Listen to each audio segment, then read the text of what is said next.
Magandang umaga po sa ating lahat. Pwede pong batiin natin yung ating mga katabi, nasa likod, or nasa harap ng magandang umaga. Ito po ay magandang umaga. Morning. May umaga po, umaraw na po Actually, maging kahapon ay umaraw na, pero nung gabi ay umulan pa rin. Pero, rain or shine, ang Diyos natin ay dakila. At rain or shine, tayo ay magpapasalamat, magpupuri sa Kanya. So, bago po tayo tuluyang magsimula, may gusto lang akong itanong sa bawat isa sa atin. Ang sabi po dito ay, who is God to you? Sino ang Diyos para sa iyo?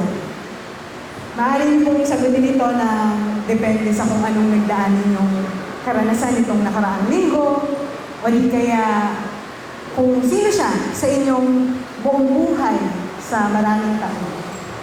At marahil magkakaiba rin po tayo ng sagot kung sino siya, hindi ba? Pero kaya ko muna itanong itong tanong na ito dahil ngayong umaga, nais ko pong i-request ang lahat to hold on to this question for a while. Kasi sa dami po ng bagay sa paligid natin na nangyayari, sa dami ng maaaring personal na suliranin or pinagdaraanan, sometimes without realizing it, nagiging sobrang ino-occupy na ng mga bagay na iyon yung ating isip, yung ating puso, yung ating buhay. So this morning, instead of focusing muna on everything that is happening around us, let us choose to focus kay God lamang, wala nang iba. Focus on who God is, focus on His words, focus on His ways, and focus on what He has already revealed sa bawat isa sa atin, sa kung sino siya sa buhay natin. Because the more we turn yung attention natin kay God, malilimutan natin yung ibang bagay. At kapag meron tayong Diyos sa ating buhay, nasa atin na ang lahat ng ating kailangan. Wala na tayong dapat intindihin pa. Anyayaan ko po kayong manalangin bago tayo magsimula. Panginoon, magandang umaga po. Salamat po dahil muli mo kaming tinipon sa lugar na ito para makapagpahinga, makapag-pause, at higit sa lahat, maibalik yung aming atensyon sa iyo. Mapasalamatan ka, mapapulihan ka sa pamamagitan ng mga awit. Nalalaman mo po, Lord, kung ano yung isipin namin o daladala namin ngayong umaga. May mga worries, may mga tanong, at may mga bagay na hindi pa namin alam kung paano haharapin. Pero ngayong sandali, Panginoon, we want to pause. Hindi muna namin kailangang isipin ang lahat. Hindi muna namin kailangang magkaroon ng sagot sa lahat. Ang gusto lang po namin this morning, Lord, ay alalahanin kung sino ka, kung gaano ka katapat sa buhay ng bawat isa sa amin. You are our God. You are good. You are faithful. And you are greater than anything that we are facing. Lord, tulungan mo kaming ilipat yung aming focus mula sa mga bagay na gumugulo sa aming isip papunta sa iyo. Remind us, Lord, of your character. Remind us na kailanman po ay hindi mo kami iniiwan. Remind us, Lord, na ikaw ay hindi nagbabago. Anumang klase, anumang panahon, Panginoon. And as we worship this morning, as we lift your name, Panginoon, tulungan mo kami na huwag lang umawit, kundi tunay na makita ka at makilala ka po ng higit. May declare namin yung katotohanan, Panginoon, sa bawat lyrics na aming kakantahin. And may we worship you, not simply because everything is okay, but because ikaw po ay worthy. And talagang nararapat sa iyo lahat ng papuri, kahit pa hindi ayos ang aming mga nararanasan o naiisip, Panginoon. Lord, for this moment, we give our minds to you, our hearts, and our worship. Nawa po ikaw ang mag-glorify namin sa lugar na ito ngayong umaga. Salamat, Panginoon. In Jesus' name we pray. Amen. Amen. Alam ko po lahat tayo ay talagang excited na magpuri sa ating Panginoon. Kaya magsitayo po tayong lahat, umawit tayo sa Kanya. Magsaya tayo. Greater siya man. Tayo ay aawit sa ating Panginoon.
Sama-sama po tayo manalangin bilang isang iglesia.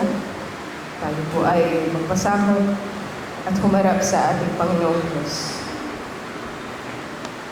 Panginoon, pinupuri ka po namin at nilalapitan bilang isang kongregasyon. Sa tag-araw man o tag-ulan, ay hindi po nagbabago ang inyong katapatan at pagkalinga sa lahat. Sa pagkakataon po na ito, ay lumalapit kami sa inyo ng may pagkumbaba upang ialay ang aming mga panalangin at magpasakop sa anumang sagot at tugon ninyo para sa aming iglesia. Gabayan po ninyo mga miyembro ng Lord of Life Christian Fellowship, lalo na po ang aming mga tagapamunong nasa council. Palakasin po ninyo ang kanilang mga pusong may apoy na maglingkod para mapanatili nilang mapalago at masigla ang iglesia ayon po sa aming mga pangangailangan espiritual.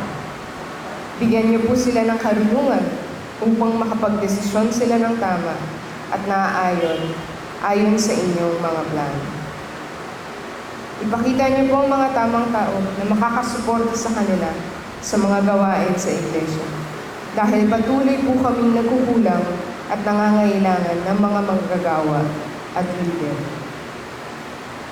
Ipakita mo po ito sa amin, Panginoon. Naway ang vision niyo rin po at mga plano ay magpatupad sa bawat ministeryo ng Lord of Life. Sa aming prayer ministry po, patuloy po namin mapakinggan sana ang inyong banal na espiritu upang mabigyan ng mga lingkod niyo ng kalakasan, kalinisan, at tapat na puso.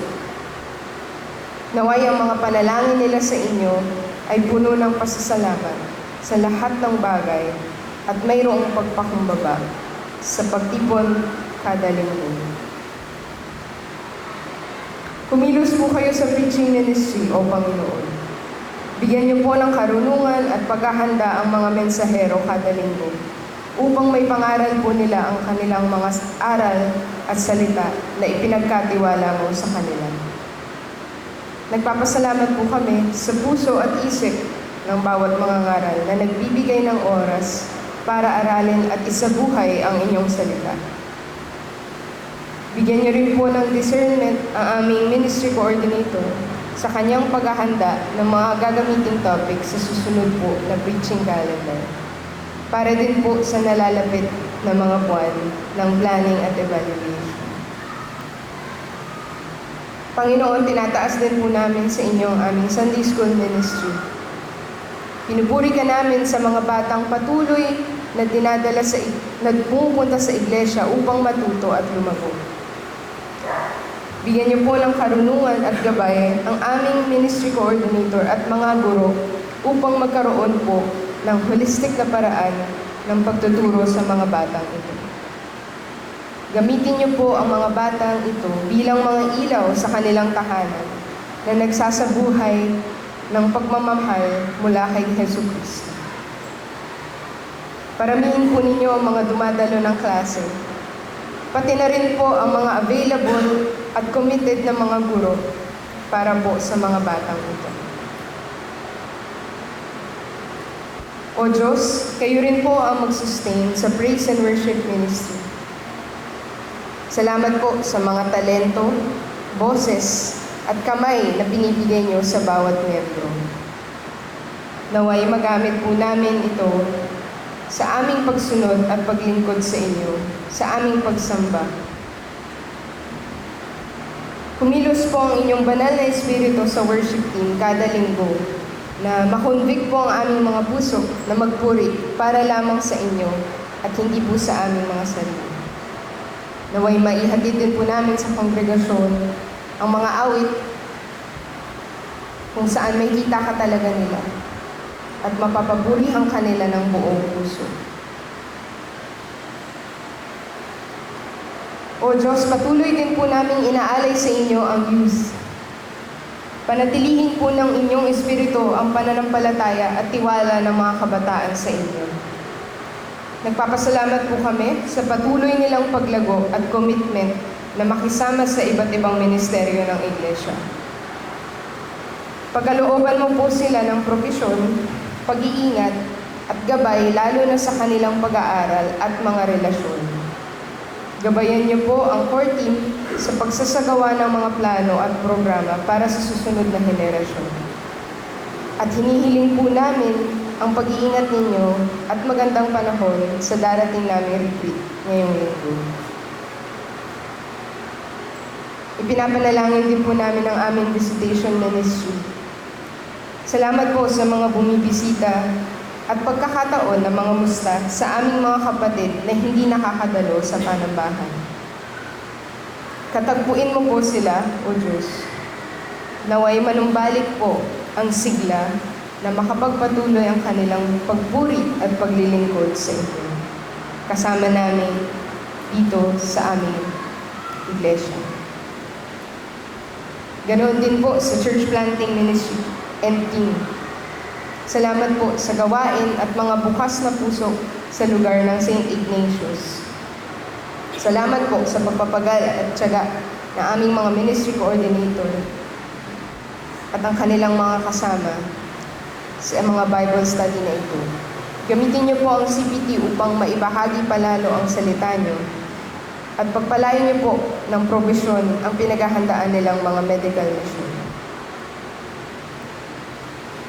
Panginoon, samahan niyo po ang Evangelism and Discipleship Ministry. Nagpapasalamat po kami sa mga naisagawang planning kahapon at humihingi po kami ng gabay sa mga susunod pang programang kailangan ihanda. Naway sa pamamaraan ng mga ito ay lalo pa pong lumago at mapaunlad ang mga small group namin sa aming pagsunod sa inyong Great Commission. Tulungan niyo po ang mga wala pang small group na makahanap ng mga taong willing mag-disciple at kilalanin sila at hayaang lumago din sila ng espiritual. Kumilos ka po sa Batasan Outreach and Ministry, O Diyos. Pagkalooban niyo po sila ng malinaw na direksyon sa pagiging isang ganap na iglesia at pagpalain po ng gabay at karunungan ang kanilang leadership mula sa banal na Espiritu. Nagpapasalamat po kami sa bawat miyembro sa Batasan na naglilingkod, nagpupuri, at nagbabahagi ng inyong salita sa kanilang komunidad. Pagpalain niyo po sila ng provisyon para po sa kanilang mga pangangailangan at pag-ingatan po tuwing lumalakas ang ulan at bumabaha. Proteksyonan niyo po sila at bigyan ng tahanan. Ganoon din po sa lahat ng miyembro ng aming iglesia sa Lord of Life Christian Fellowship. I-sustain niyo po ang aming katapatan at pananampalataya sa inyo. Pagkalooban niyo rin po kami ng probisyon sa aming pang-araw-araw na mga pangangailangan ayon po sa inyong kalooban. Salamat po, Panginoon, dahil Ikaw ay soberanya sa aming iglesia at bansa. Mapalaganap po ang hustisya sa mga isyu ng korupsyon at mangibabaw po ang katotohanan at good governance sa aming bansa. Huwag niyo pong hayaang makalimutan ng taong bayan ang mga isyung lumipas na at panghawakan po sana naming lahat ang aming mga karapatan bilang mamamayan ng aming bansa. Sa panahon po ngayong buwan, pag-ingatan po ninyo at tulungan ang mga naapektuhan ng kalamidad. Ilayo mo po sila sa mga posibleng kapahamakan at disgrasya dahil sa baha at bagyo. Naway maihatid din po ng maayos ng gobyerno ang tulong para po sa kanilang mga pangangailangan. Maging soberanya at tapat ka po, O Diyos, sa buong mundo, sa lahat ng mga sektor at issue, mga usapang teknolohiya, pangkalikasan, karapatang pangtao, kalusugang pampubliko, edukasyon at iba pang pangangailangan, nangangailangan ng inyong bantay at direksyon. Bigyan proteksyon po ninyo ang mga taong naapektuhan ng digmaan sa iba't ibang dako ng mundo.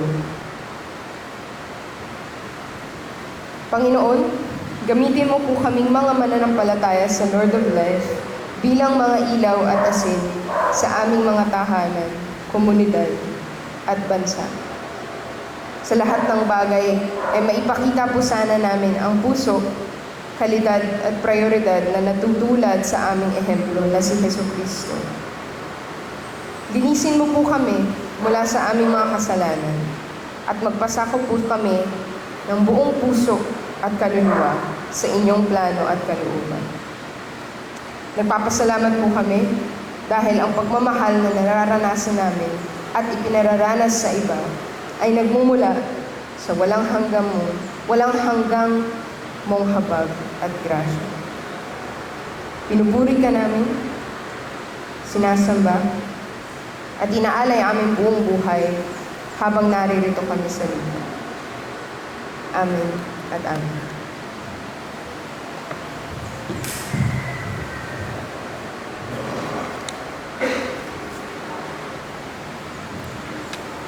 Ngayong umaga po, as we continue to worship our God, let us rest in His presence.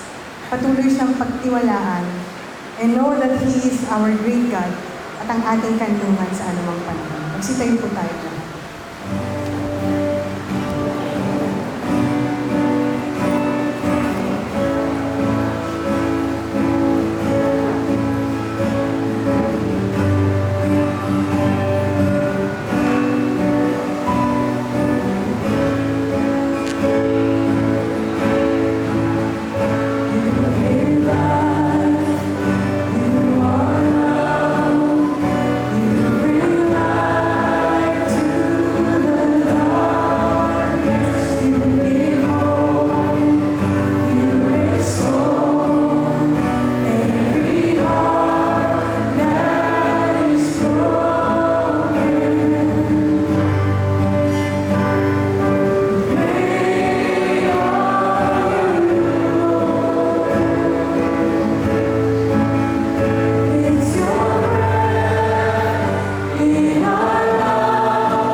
patuloy na magtiwala sa iyo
sa kanilang panahon.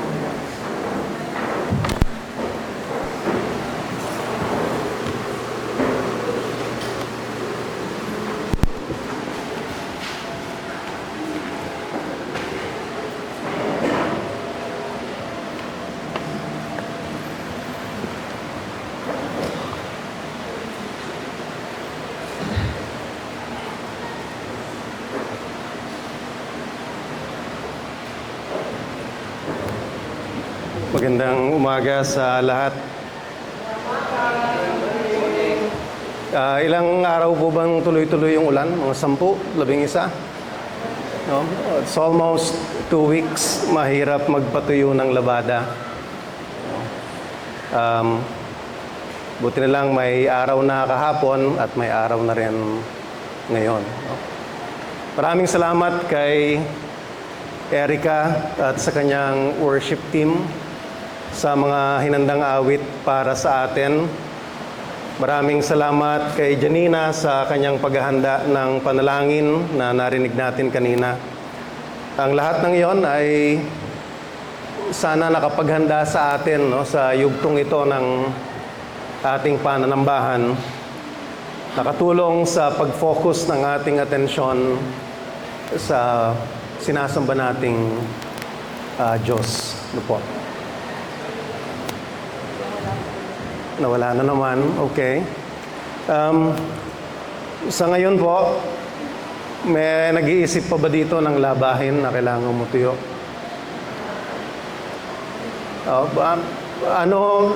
Where you're seated sa ngayon, ano po bang mga iniisip ninyo? Baka mahaba si Ando mag-preach, no? 30 minutes lang daw. Meron ba? May mga naiisip ba tayo na maaaring makagambala sa atin sa ating pakikinig sa salita ng Diyos? Yung ginagawa natin pag on a Sunday, no, may mga awit, may mga testimonies, kung minsan may panalangin. Nauuna siya sa mensahe. Ang tukoy ng lahat ng yon ay para tulungan ang bawat isa na makapag-focus sa Panginoon. At sana nga ay hindi kung ano-ano ang iniisip natin ngayong umagang ito. Tabi po muna ang mga ito, para po tayo ay makapag-focus sa pakikinig, no, sa Panginoon. May mga alalahanin at walang exempted sa atin sa alalahanin. Meron marahil dito na iniisip, yun bang natapos na yung sweldo, medyo kinikwenta, may natira pa ba para sa susunod na linggo? Meron dito mga estudyante, pwedeng ang iniisip ay, may class requirements, meron akong mga kailangang ihabol.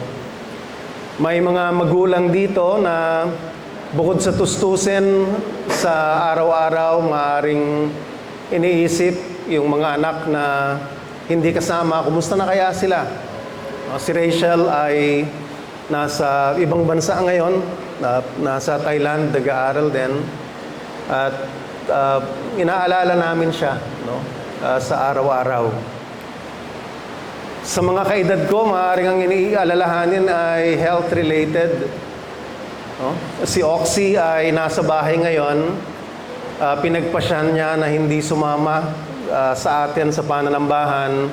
Siya ay pinainom ng iodine na para sa pag-test ng kanyang thyroid.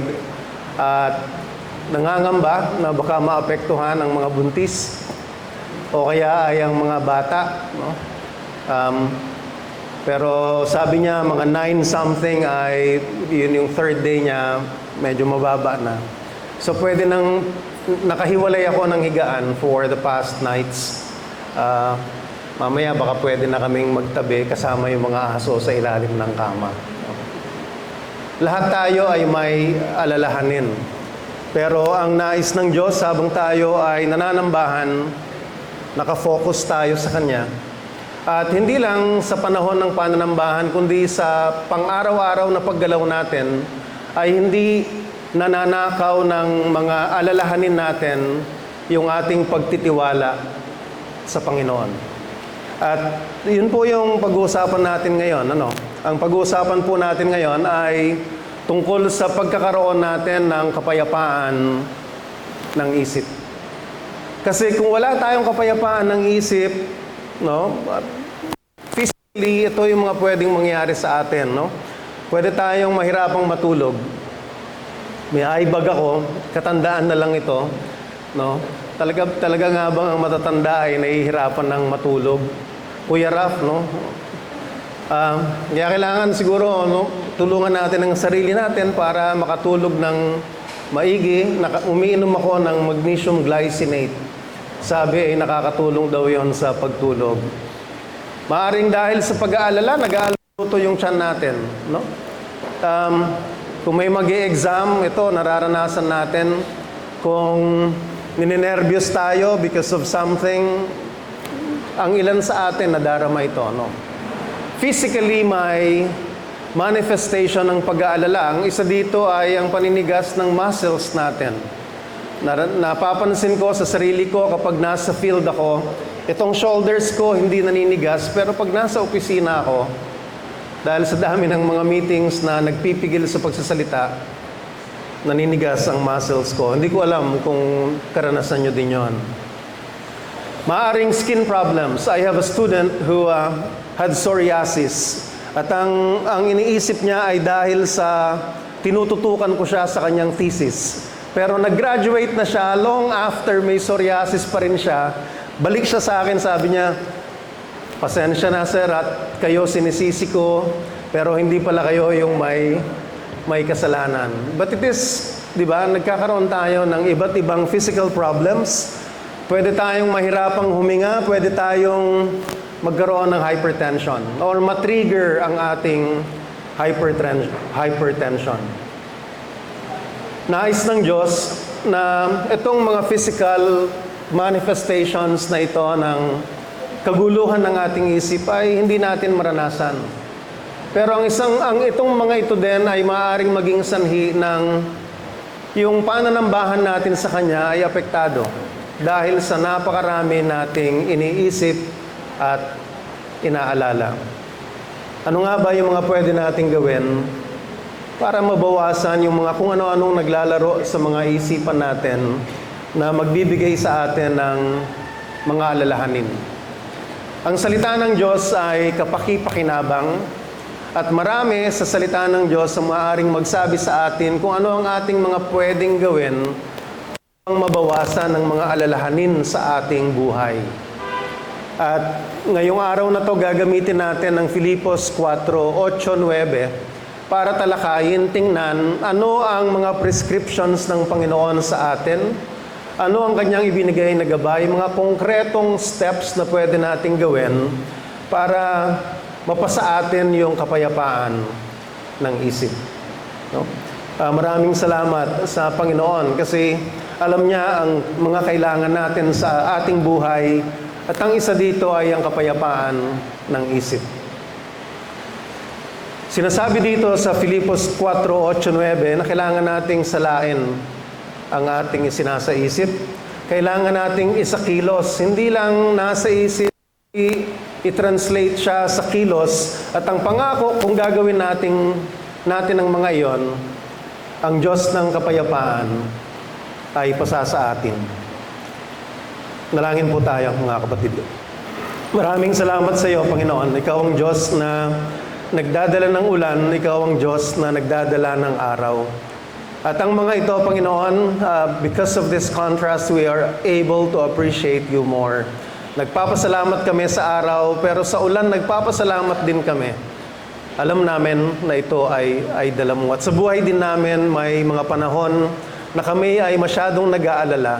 At may mga panahon na kami naman ay sobrang saya. Salamat sa iyo, Panginoon, sa mga ito. Pero ngayong araw na ito, Panginoon, tulungan mo kami na makita sa salita mo kung ano nga ba yung prescription mo sa amin upang ang isipan namin ay hindi magulo, upang ang isipan namin ay pwedeng makapag-focus sa pananambahan sa iyo. Tulungan mo kami, Panginoon. At salamat muli na meron kang mga salita na maaaring gamitin naming gabay para sa aming buhay. In Jesus' name, Amen. Ang sumulat po ng Philippians ay si Apostol Pablo. No? At maganda na tingnan natin yung pangyayari sa buhay niya habang sinusulat niya itong Philippians. Wala siya sa isang resort, siya ay nakakulong. At hindi lang basta nakakulong, siya ay nakatali sa isang gwardiya, naka-house arrest siya. Itong Philippians ay tinatawag ng marami na ito yung sulat ng kagalakan. At dito din makikita natin ano yung mga payo niya para sa atin.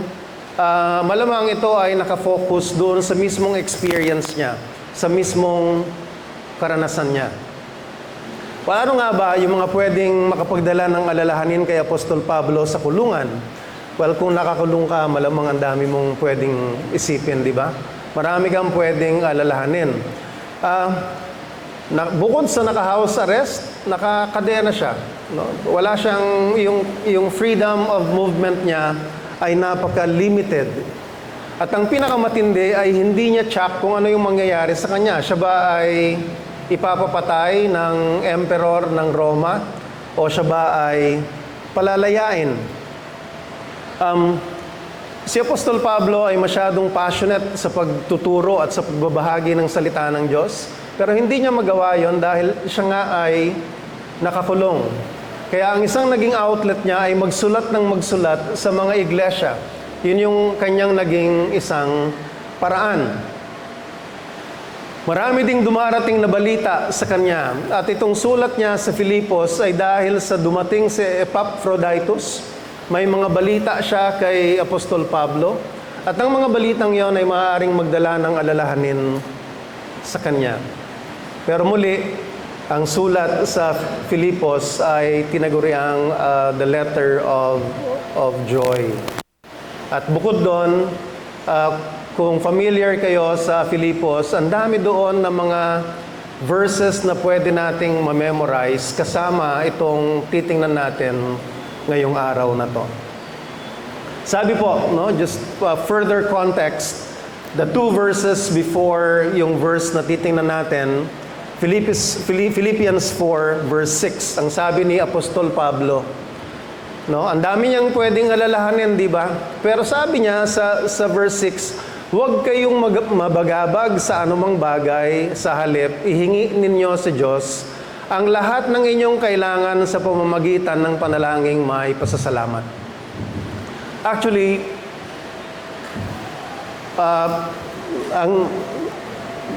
gusto ko sanang palitan yung verses na titingnan ko. Ito sana kasi ito yung unang bahagi ng kanyang gabay kung paano tayo magkakaroon ng kapayapaan sa isip. Makita nyo dito, ang sabi niya ay manalangin. Huwag kayong mabagabag. May utos, ano? Ito yung pwede nating isipin na unang step na sinasabi sa atin ni Apostol Pablo upang tayo magkaroon ng mapayapang isip. Ano yung mga gagawin natin? Mabilis lang dahil hindi man ito yung verse natin. No, sabi niya, pigilan ang ating sarili sa pagkabalisa. Pigilan. Hindi sinasabi na hindi yun dumarating sa atin. Dumarating sa atin, pero ang sabi niya, pigilan nyo. No? Pigilan nyo. Ano ang paraan? Sabi niya, gawing pakikipag-usap sa Diyos ang bawat pag-aalala. Ito yung prayer, no? Nakikipag-usap ka sa Panginoon. Maliit man daw yung iyong inaalala o ito ay masidhi. Maging tapat, no? Sa prayer, maging tapat at malinaw sa kung ano ang talagang kailangan natin. Isama ang pasasalamat sa ating mga panalangin bago at habang humihingi ng tulong. No? So ito yung pinaka-context ng mga titingnan nating mga talata. Meron ng payo para sa atin, manalangin kayo. Iwaksin ninyo yung pagkabalisa. Magpasalamat kayo habang kayo ay nananalangin. At ang pangako sa verse 7, at ang kapayapaan ng Diyos na hindi kayang maunawaan ng tao, ang siyang mag-iingat sa inyong puso at pag-iisip sa pamamagitan ni Kristo Jesus. And the peace of God, which transcends all understanding, will guard your hearts and your minds in Christ Jesus. May pangako po dito. Ang pangako po dito ay makakasama, no, magbabantay ang Panginoong Jesus, no, para sa atin, no. Yun pong salitang mag-iingat, translate to, na translate sa English na guard. Meron po siyang military na context, no. So pwedeng isipin natin na yung guard dito ay higit pa sa security guard, kundi in the military context, no, na disiplinado. Yun yung sinasabi dito, yung pangako na ang Panginoong Jesus ang siyang magiging guwardiya natin. No? At ang sabi ni Apostol Pablo, kapag tayo ay nagdasal, kapag tayo ay naglagak ng ating alalahanin sa Kanya, the peace of God, who is Jesus, no, ang siyang magsisilbing guwardiya sa pinto ng ating isipan, ng ating puso. At tingnan po natin ngayon yung verse natin mismo, no, sa araw na ito. Ang sabi sa verse 8, kaya nga, mga kapatid, laging isaisip ang mga bagay na totoo, marangal, matuwid, malinis, kaibig-ibig at kapuri-puri. Isipin ninyo ang mga bagay na mahusay at karapat-dapat purihin. Pero nais kong tingnan natin yung English version. Shinortcut kasi sa Filipino version. Sa English version, ang sabi, "Finally, brothers, whatever is true, whatever is noble, whatever is right." Merong laging whatever. And this is more faithful doon sa original na Greek text. No? Meron laging whatever, whatever, whatever. Tingnan natin yon. Pero ang isa pang pansinin natin, yung verse 8 ay nag-umpisa sa salitang kaya nga. So ang sabi, iwaksi ang inyong alalahanin, manalangin kayo sa Diyos, detalyado nyo yung pangangailangan ninyo, at magpasalamat kayo. At ang Panginoong Hesus ang maggagwardya sa isipan nyo. Kaya nga, parang kumambyo si Apostol Pablo, kaya nga, andyan na, may gwardya na kayo sa inyong isipan, pero, ang sinasabi ni Apostol Pablo, meron tayong role. So, meron pa rin tayong role, meron tayong responsibilidad. At ito yung mga responsibilidad sa pagbabantay mismo ng kung ano ang papasok at ano yung maglalaro sa ating mga isipan. Merong 6 na salita na ginamit si Apostol Pablo, no? Ito yung mga bagay na totoo, mga bagay na marangal, mga bagay na matuwid, mga bagay na malinis, mga bagay na kaibig-ibig, at mga bagay na kapuri-puri. At marahil para sa atin, halos magkakapareho lang naman yan. Well, oo, medyo magkakapareho naman, pero makatutulong kung titingnan natin yung original text sa Greek para mas specific kung ano ang tinutukoy ng mga salitang ito. Muli, doon sa original na Greek text, may nakalagay na yung salitang hosa. Hindi ko man alam kung ano talaga pronunciation niya, ano? Pero ang ibig sabihin niya ay anuman o kaya lahat ng mga bagay. So, lahat ng mga bagay na totoo, lahat ng mga bagay na marangal, lahat ng mga bagay na matuwid, lahat ng mga bagay na malinis, lahat ng mga bagay na kaibig-ibig, at lahat ng mga bagay na kapuri-puri. Yun ang sabi ni Apostol Pablo. Tingnan natin yung una, no? Ang ginamit ang salitang aletheia, estin aletheia. Maraming salamat sa wifi, no? Mahirap maganda na walang wifi, hindi ka makapag-search, no? Ano ba ang tukoy nito? Ang tukoy nito ay yung kung ano yung reality, ano yung realidad. Kung ano yung absolute truth. Ito yung mga bagay na meron talagang basihan, valid, at hindi itinatago. Kabaliktaran nito ng kasinungalingan, ilusyon, at panloloko, no? Isipin natin, mga kapatid, na marami sa iniisip natin at pinag-aalala natin ay hindi pa naman talaga nangyayari. Pwedeng walang basihan, no? At ang sinasabi dito, bale, ni Apostol Pablo, well, tingnan mo muna kung ito nga ba ay totoo o hindi. May balita, halimbawa, magugunaw na ang mundo a few days from now. At may mga grupo talaga ng mga tao na talagang pinaniniwalaan yon, nag-aalala sila. Okay. May mabalitaan tayong ganon. Oh.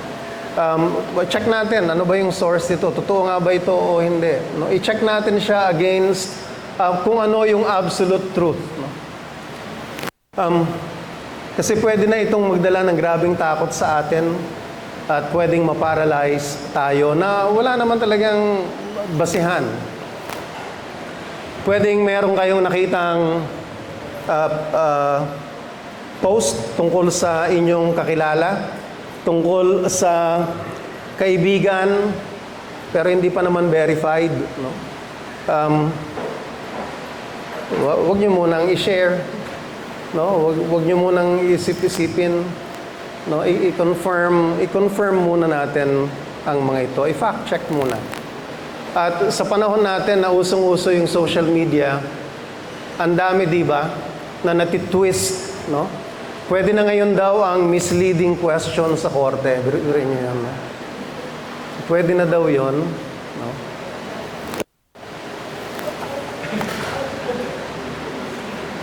Huwag tayong ma-mislead, no? Pero tayo mismo, di ba?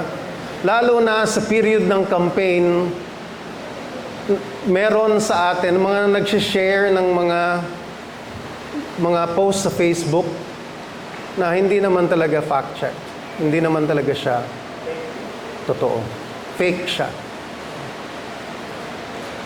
Huwag nating hayaang nakawin yung kapayapaan ng ating isip ng mga bagay na hindi totoo. Kaya ang sabi ni Apostol Pablo, inuna niya, no? Kung ano man ang totoo, yun yung papasukin nyo sa isip nyo at paglaruin sa isip nyo. Ang ultimate na katotohanan ay ang salita ng Diyos. Maraming pangako ang Diyos na pwede nating panghawakan that can assure us of His presence and assure us of His care, no, for us. Kaya nga, in-emphasize ni Apostol Pablo sa 2 Timothy, lahat ng kasulat ay kinasihan ng Diyos. Ibig sabihin, inspired, no, by God, yung lahat ng titikan na binabasa natin. Ito ay totoo. Kaya nga, dahil ito ay totoo, ang sabi naman ni Apostol Pablo muli, mga salita ni Kristo ay itanim nating mabuti sa ating isip. Kasi ito yung totoo.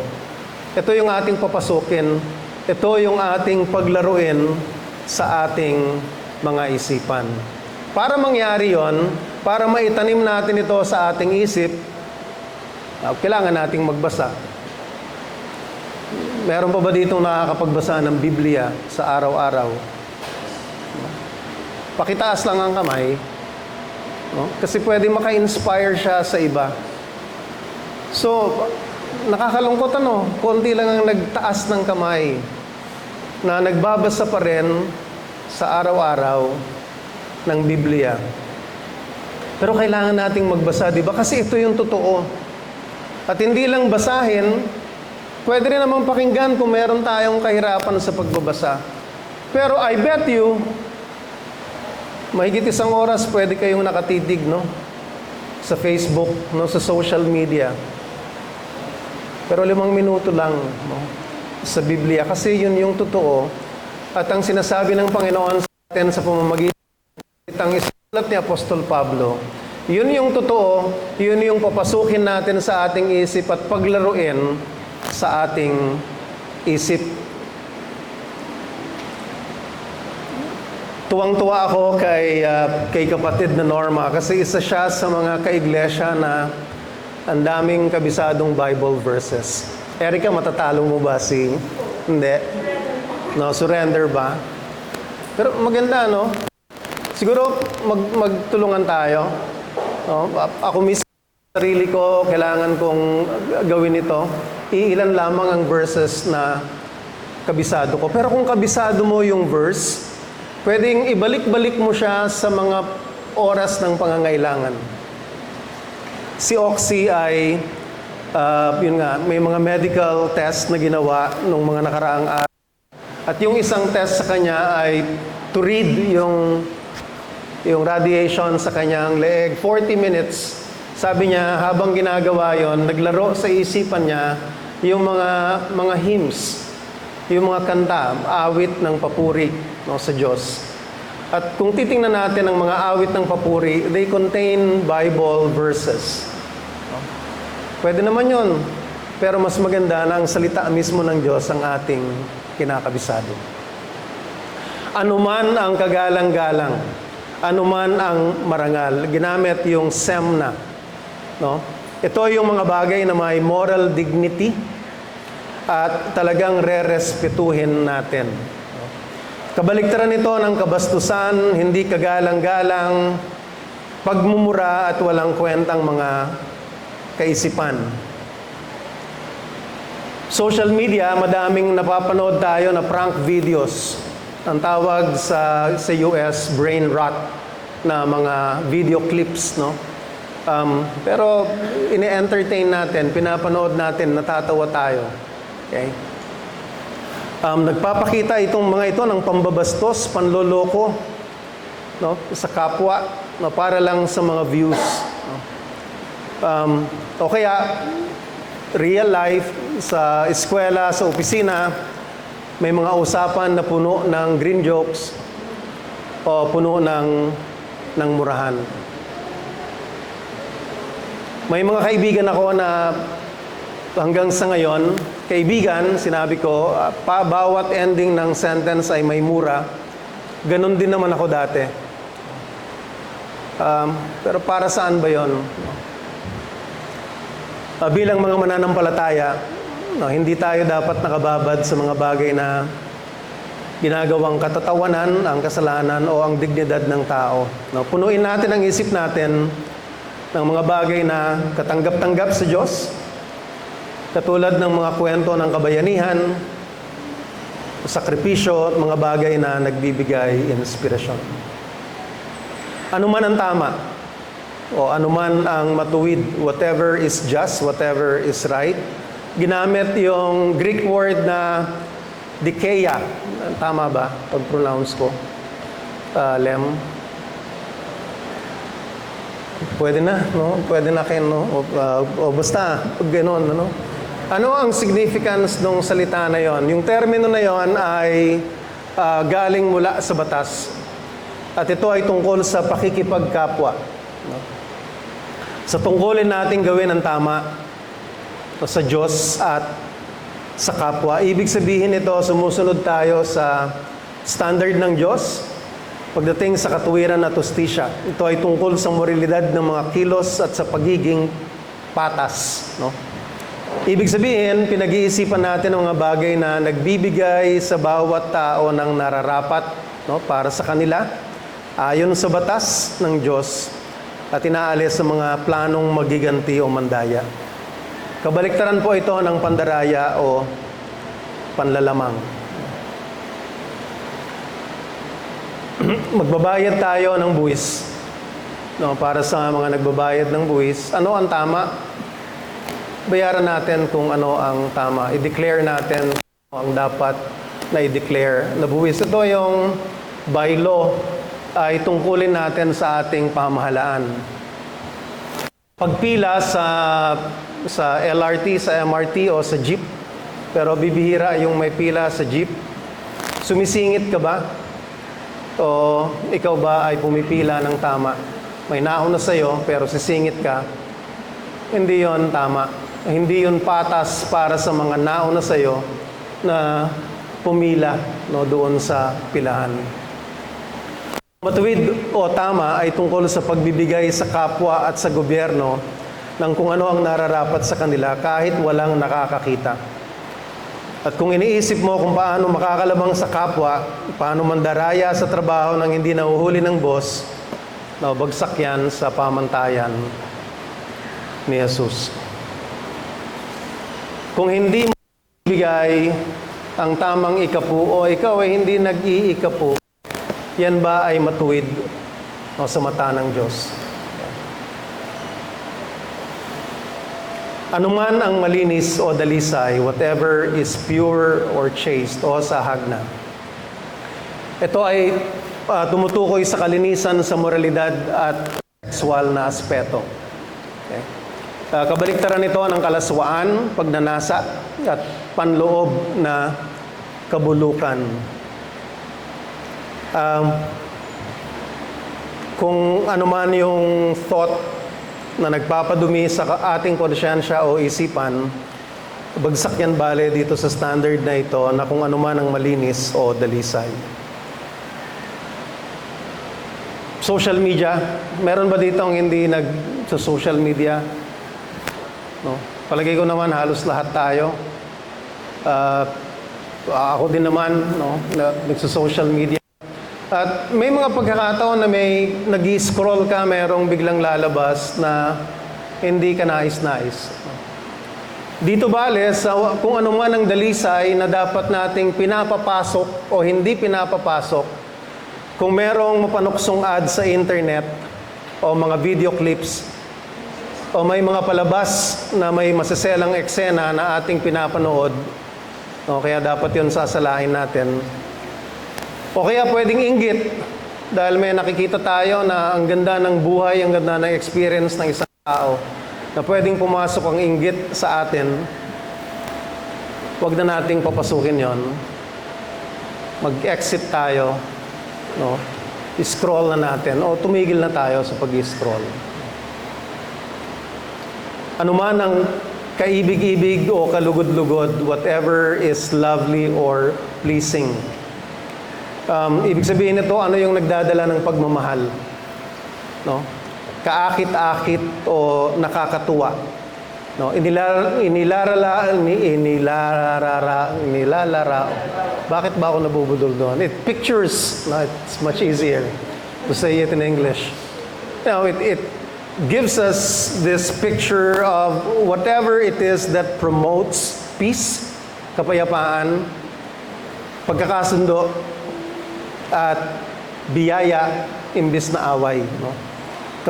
Kabaliktaran po ito ng mga mapait na salita o mapait na isipin, marahas na isipin, pag-iisip ng paghihiganti o mapanghusgang pag-iisip. Yung judgmental, no?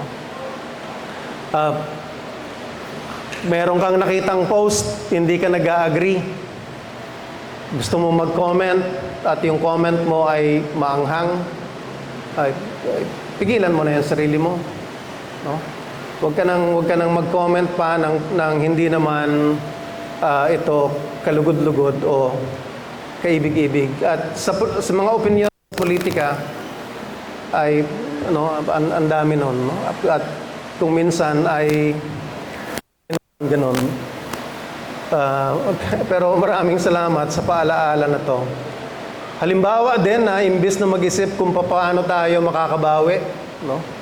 O paano natin babasagin yung argumento ng ating kausap, no? Isipin na lang natin kung paano tayo magiging peacemaker. Okay? Isipin natin yung paano tayo pwedeng magpakita ng biyaya. Kung tayo ay mataray, being mataray, it will not bring yung kaibig-ibig na qualification dito. No? Pigilin natin yung pagiging mataray. Isipin natin, paano natin masasabi the same thing pero in a manner na parang sweet pa din. Ano? Buti na lang yung mga Ilongga, no? Kinagalit, galit na ako sa iyo, ha? No? Pero hindi naman gano'n, Alam ko si Laila, hindi ka naman Ilongga, Bisaya ka, no? Pero malambing ka bang magalit, no? Pwede naman tayong magalit, hindi yun inaalis ng Diyos sa atin. Pero bantayan natin, una, yung mga salitang gagamitin natin. Pangalawa ay yung manner ng pagsasalita natin. Kasi tinatawag nga tayo na dapat tayo ay maging peacemaker. Isipin natin, yun bang dating natin doon sa ating kinakausap ay masasabing nire-represent natin o ibinibigay natin ang pagmamahal ni Jesus sa kanila. Ano man ang kapuri-puri, yung may magandang reputasyon, galing sa Greek word na euphema, kung saan galing yung English word na euphemism, na yung ibig sabihin ay magandang pagsasalita tungkol sa isang bagay. Tumutukoy ito sa mga kaisipang positive, karapat-dapat marinig ng Diyos. Kabaliktaran ng masasamang pananalita, paninirang puri at mga bastos na salita. Imbes na pag-usapan, no, sa barkada o sa bahay, yung pagkukulang o hiwalayan ng ibang tao, ang pag-usapan ay kung paano sila pwedeng matulungan na maging mas peaceful ang buhay nila at sila ay magkabalikan. Sinasabi ni Apostol Pablo dito na i-train natin ang kaisipan natin na maghanap ng mabuti sa kapwa natin. Kung may naririnig tayong chismis o iskandalo, tanggalin na natin yon sa ating isip. Huwag na nating paglaruin. Definitely, huwag nating ipasa. At ang pagnilayan natin ay kung ano yung magagandang katangian ng kapwa natin, yung pwede nating ipagmalaki at ipagpasalamat sa Diyos. Gusto ko minsan yung group dynamics na yung isa sa pinapagawa ay mag-isip ka ng isa o dalawang katangian ng iyong kaharap na positive, na pwede mong i-share sa kanya para ma-encourage siya. Guro, pwede nating gawing exercise yon sa atin, no? Na isipin natin yung ating kaiglesia, isipin natin ano yung mga positive traits nila, sabihin natin yon sa kanila kasi makaka-encourage yon sa kanila. Nagsara o clinose ni Apostol Pablo yung Philippians 4:8 sa isang conditional na phrase. Ang sabi niya, kung mayroong anumang kahusayan, kung mayroong anumang kapuri-puri, if anything is excellent or praiseworthy. Itong huling dalawang salita na ito, yung excellent or praiseworthy, ito yung nagsisilbing pinaka-summary. Pagsamasamahin natin yung anim na yon, na unang sinabi, anuman ang excellent, anuman ang praiseworthy, yon ang ating papasukin sa ating isip, yon yung ating paglaruin sa ating isip. Ito bali yung pangkalahatang katangian ng mga bagay na iaalaw natin na ma-entertain ang isip natin at maglalaro sa isipan natin bilang mananampalataya. Upang magkaroon tayo ng mapayapang isip, kailangan nating bantayan at salain ang pinapapasok at pinaglalaro natin sa ating mga isipan. Itong isipang ito ay hindi naman na ito bago. No? Makikita natin ito sa Proverbs 4:23. Ang sabi, ang isipan mo'y ingatang mabuti at alagaan pagkat yan ang siyang bukal ng buhay mong tinataglay. No? Sa Contemporary English Version, carefully guard your thoughts because they are the source of true life. Isang makikita pa natin sa salita ng Diyos, no? Sinasabi ito, ang kasalanan na nagdudulot ng kamatayan ay isinisilang muna sa loob ng ating isipan bago ito labas bilang gawa. At dahil dito, kailangan nating bantayan at pamahalaan ang ating isip. Kung natandaan po ninyo sa Sermon on the Mount, no, sa mga binitawang salita ng Panginoong Jesus, meron siyang mga itinuro doon na parang sa time na yon salungat sa pinaka-practice, pero kung titingnan mo sa Old Testament times, nandun na rin naman siya. Ang isa sa mga itinuro ni Jesus sa Mateo 5:28, no, na ang tao na tumingin sa kapwa-tao but with lust, no, may pagnanasa, nagkakasala na, no, yung tao. Ito ay counter ni Jesus sa parang pinaka-practice noon na hanggat hindi ginagawa ay hindi kasalanan. Ang sabi ng Panginoong Jesus noon ay hindi. Sa isip pa lang, pwede ka nang magkasala. No? Ganon din yung pagtatanim ng galit. No? Sa Sermon on the Mount din ito, katumbas na ito nung pagpatay. Hindi mo ginawa na pagpatay, pero sa isip mo, galit na galit ka, and you wish harm to the other person, ang sabi ni Jesus, nagkakasala ka na. Mateo 15:19, ang sabi ng Panginoong Jesus, sapagkat sa puso nanggagaling ang masasamang kaisipan, pagpatay, pangangalunya, pakikiapid, pagnanakaw, pagsasaksi sa kasinungalingan at paninirang puri. Sa Old Testament times pa lang, nandun na yon. Sa Ten Commandments, ito yung 10th Commandment, di ba?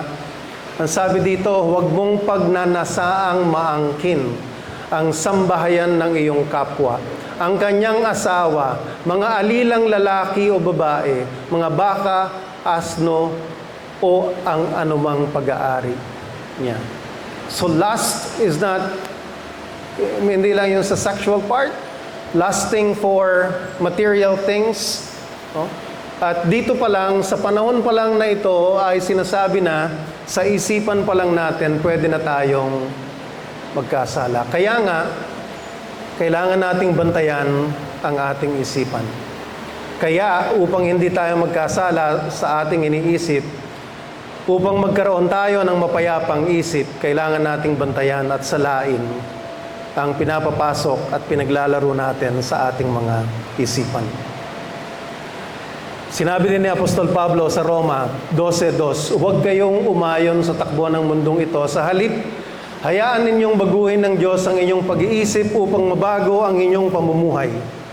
Sa gayon, mapapatunayan ninyo kung ano ang mabuti, kalugod-lugod at perpektong kalooban ng Diyos. Ito rin ang kaisipan ni Apostol Pedro sa 1 Peter 1:13. Kaya nga, ihanda ninyo ang inyong mga isip para sa pagkilos. Ang pag-screen ng kung ano ang papasok, ano yung maglalaro, ay paghahanda sa ating isip para sa ating pagkilos. Bakit tayo kailangang maganda? Kasi kung titingnan natin sa verse 9, ang sabi ni Apostol Pablo, ang nasa sa isip natin ating isakilos. Verse 9, yung latter part, isagawa ninyo ang lahat ng inyong natutuhan, tinanggap, narinig, at nakita sa akin. Isagawa ninyo. At ginamit ang Greek word na prosete, na ang ibig sabihin ay hindi mo gagawin minsan lang, kundi ito ay gagawin mo ng paulit-ulit. Ito ang iyong magiging lifestyle. Ang Christian faith ay hindi isa lang na philosophy na pinag-aaralan o pinapakinggan. Ito ay dapat na maging isang lifestyle na nakikita at nakahahawa sa iba. Ang bigat nung the way that the Apostle James put it, yung kanyang pagkakasulat nung thought na yon. Ang sabi ni Apostol Santiago, patay ang pananampalatayang walang kalakip na gawa. Sa akin ang lakas ng dating nun. Pero isipin natin ito mga kapatid, kung yung natututunan natin na isasagawa, patay yung ating pananampalataya. Sa ekonomiya ng langit, no, walang silbi ang tamang pag-iisip kung hindi naman tama ang pamumuhay natin. At kung babalikan natin yung mismong words ni Apostol Pablo, yung kung ano man ang inyong natutunan, ano man ang inyong narinig, no, isagawa para sa atin, mensahe, kung ano man ang naririnig ng iba sa atin, ano man ang nakikita ng iba sa atin, yun yung mensahe natin sa kanila. Kaya kailangan tayo ingat. Kung ano ang nasala, no, salain natin ang ating ini-input sa isip, kung ano yung pinaglalaro, upang yung lalabas din na maging testimony natin sa iba, ay kung ano rin yung totoo, ano yung kaakit-akit, ano yung karapat-dapat, no, sa paningin ni Jesus. Upang magkaroon tayo ng mapayapang isip sa gawa natin, mabubuting pinapapasok at pinaglalaro natin sa ating mga isipan. Ang pangako sa dulo ng verse 9, at sa inyo ang Diyos na nagbibigay ng kapayapaan, at sa inyo ang Diyos na nagbibigay ng kapayapaan. Ang pangako dati sa atin, no, dito para sa atin, kung isasagawa natin ang mabubuting pinapapasok, pinaglalaro sa ating isipan, the God of peace Himself who is Jesus, will have fellowship with us. Balikan natin yung verse 7. Ang sabi doon, ang kapayapaan ng Diyos, si Jesus, ang siyang mag-iingat sa inyong puso at pag-iisip. Ang pagkakaiba sa verse 9, at sa inyo ang Diyos na nagbibigay ng kapayapaan. The picture of 7 is, nandun si Jesus sa iyong pintuan, nagbabantay para sa iyo.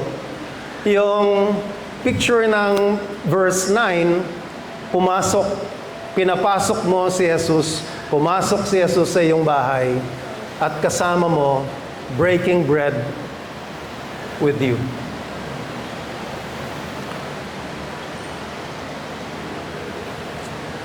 Kung may kasalanan tayo sa ating kapamilya o sa ating kaibigan, ano yung nararamdaman natin ng ating kapamilya sa atin? Diba lumalayo sila? Parang, although magkasama tayo sa bahay, pero yung fellowship, yung sweetness, yung kwentuhan, pwedeng nawawala doon. Okay. Kung tayo ay may kasalanan sa isang kaibigan, ganun din naman kung sila yung may kasalanan sa atin, pwedeng hindi tayo warm sa kanila. Pwede nilang ma-feel yung coldness natin sa kanila. Ano yung nawawala? Nawawala yung fellowship. Okay. Kung ang gagawin natin, sinasa-isip at pinaglalaro sa isip at ginagawa natin kung ano ang tama, ang pangako ng verse 9, and Jesus Himself will come in and have fellowship with us.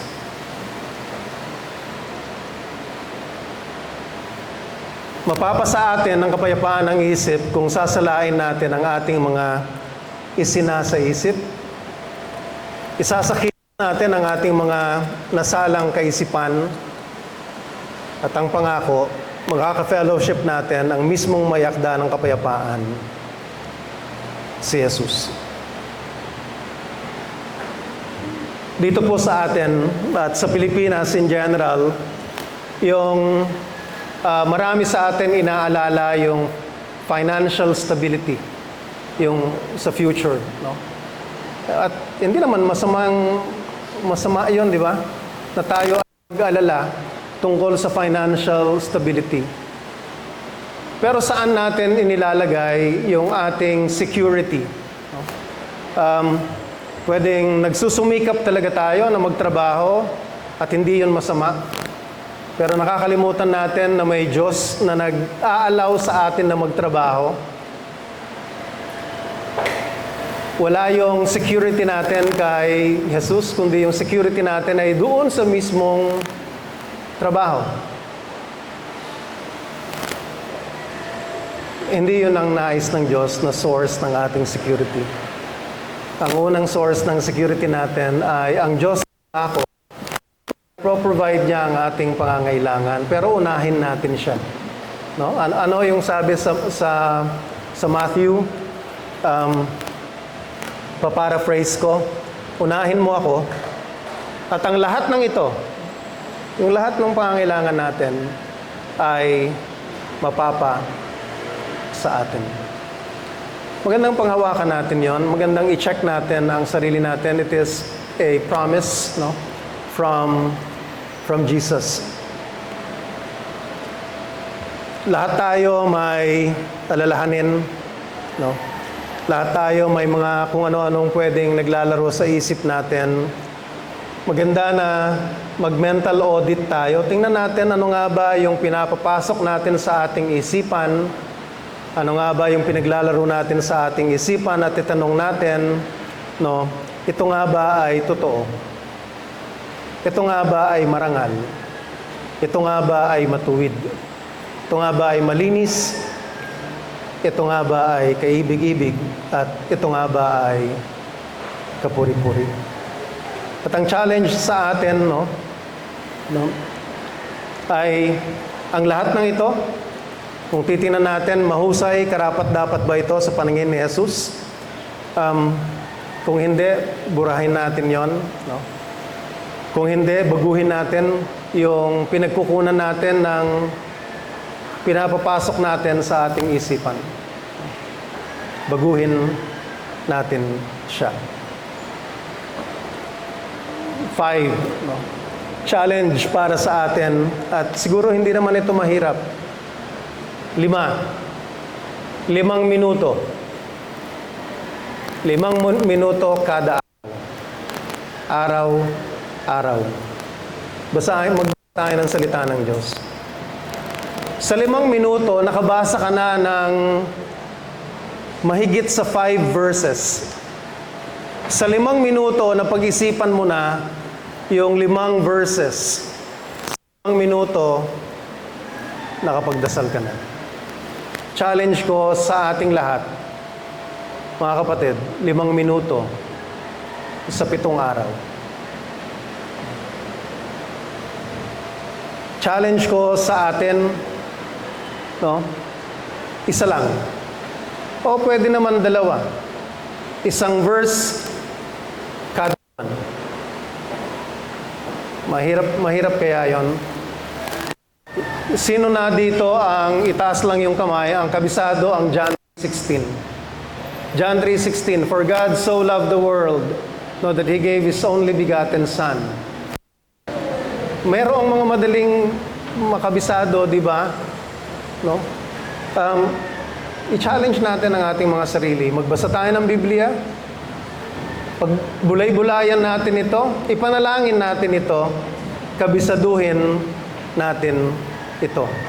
Ultimate challenge, isabuhay natin yung salita ng Diyos na ating nabasa, na ating narinig o natutunan mula sa Panginoong Hesus. Nalangin po tayo. Panginoong Diyos, no, inaamin po namin na madalas puno ng alalahanin ng aming isip, puno ng ingay, ng mga bagay-bagay na hindi naman dapat naglalaro sa isip namin. Linisin mo, Panginoon, ang aming puso ngayon. Bigyan mo po kami ng disiplina na salain ang aming mga iniisip. Palakasin mo po kami sa pamamagitan ng iyong salita at ng banal na Espiritu upang mabuwag namin ang mga lumang maling ugali at may sabuhay namin ang iyong katotohanan araw-araw. Naway maging totoo ang iyong presensya sa bawat pamilyang narito ngayon. In Jesus' name, Amen. Gandang umaga sa lahat.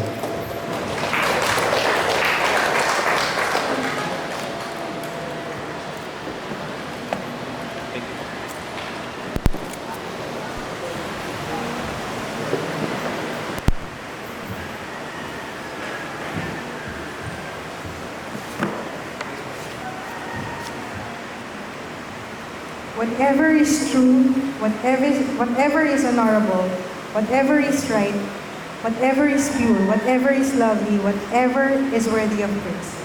Think on these things, practice these things, and the God of peace will be with you. Isang magandang paalala po yun para sa bawat isa sa atin. Parte rin po ng ating panambahan ang ating tithes and offering. Iikot po rin na Soniel at Miguel ang ating offering box.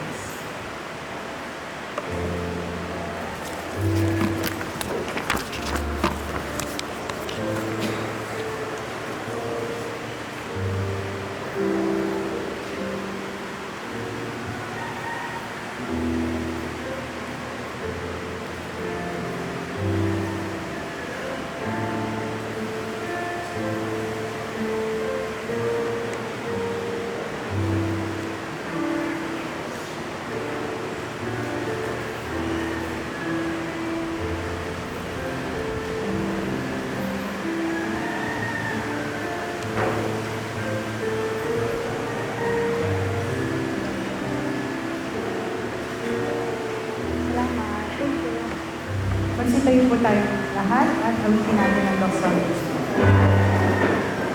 Praise God from whom all blessings flow. Praise Him, all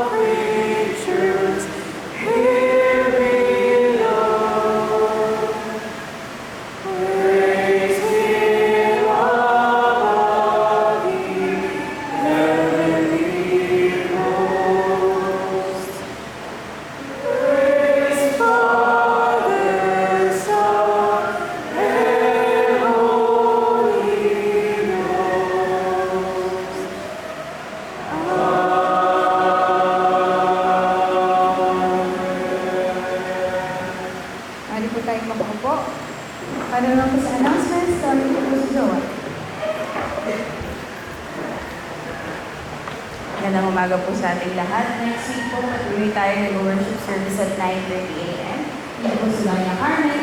At ang ating worship leader po sa August 23 ay si Papa. Ang ating mensahero naman po ay si Kuya Kelly Caballero sa Leviticus 6:1-7, Dealing with Sin. Para po sa lahat ng ministry coordinators, magkakaroon naman po tayo ng meeting sa September 19 po. Dito po sa Doña Carmen ito gaganapin. At ito ang magiging annual meeting natin kasama ang iba pang mga ministry coordinators ng simbahan. So pakitala na po ito sa ating mga kalendaryo at magkita-kita po tayo sa September 19. Patuloy po natin pinapaalala ang mga regular activities natin sa church. Every first and third Saturday of the month, ginaganap po ang ating days of prayer dito po sa Doña Carmen. 7 o'clock po nagsisimula ito. Meron po tayong breakfast fellowship, pati po prayer proper. And every second and fourth Sunday naman of the month, ginaganap ang ating Kids Sunday School at 8 o'clock a.m. Sa baba naman po ito. At patuloy rin po natin pinapaalala na meron po tayong ongoing na fundraising activity. Meron pa rin po tayong ilang pledges na nasa likod sa ating pledge board. At pwede po tayong kumuha dito ng pledge at i-donate natin ang amount na ito sa Kids Sunday School kung saan ang ating ministry coordinator ay si Tita Oxy Silingan. So pwede po natin itong ibigay na lang sa kanya. Tatawagin ko po si Ate Laila para po sa ating treasurer's report bago po natin batiin ang mga may birth.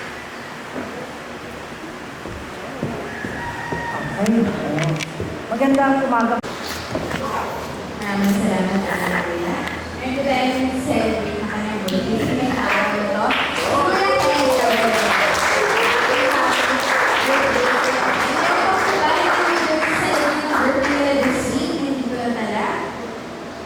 sige, awitin po natin si Kuya Henhan.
Magsibay ko tayo na para sa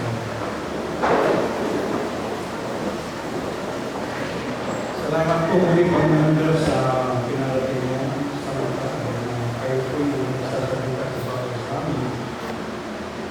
Ako Panginoon Diyos, sandaan po namin ito. Ibig sa lahat po mga naman ng Diyos, isip sa salita sa gawa. Upang Panginoon Diyos sa namin buhay, kayo ng pagkakulit sa inyo. Matatandaan po namin ang pagmamahal sa bawat sa amin ay may isa sa buhay namin Panginoon sa kayo na pinakahinto sa bawat sa amin. May sakripisyo na tayo at mabuhay mo dito Panginoon sa buhay ng pag-asa. Nawa Panginoon Diyos, lagi namin isipin at alalahanin ang bubos na pagmamahal na dito sa amin. Upang mahalin din namin Panginoon Diyos ang mga tao na hindi pa rin sa nakakilala sa inyo. Nawangin sa salita naman natin sa aming isipan upang maibahagi rin ito kayo Panginoon Diyos na kayo kakakila sa aming buhay. Salamat sa pagpapaalala sa pamamagitan ng mensahe sa pag-aaral ng aming salita sa aming daily buhay Panginoon. Upang ang aming relasyon sa inyo kayo Panginoon Diyos na nabili at pag-uumakaw at may bahagi rin sa aming buhay. Salamat Panginoon Diyos sa aming. Tanggapin ko namin ang dasal ng Panginoon. Nawa, pagsaganain at pagkumapawi ng Panginoon ang iyong pag-ibig sa isa't isa sa lahat ng tao. Tulad ng pag-ibig namin sa inyo, para kasi niya ang iyong loob upang kayo'y manatiling banal at walang kapintasan sa harap ng ating Diyos sa tamang hanggang sa muling pagdating ng ating Panginoon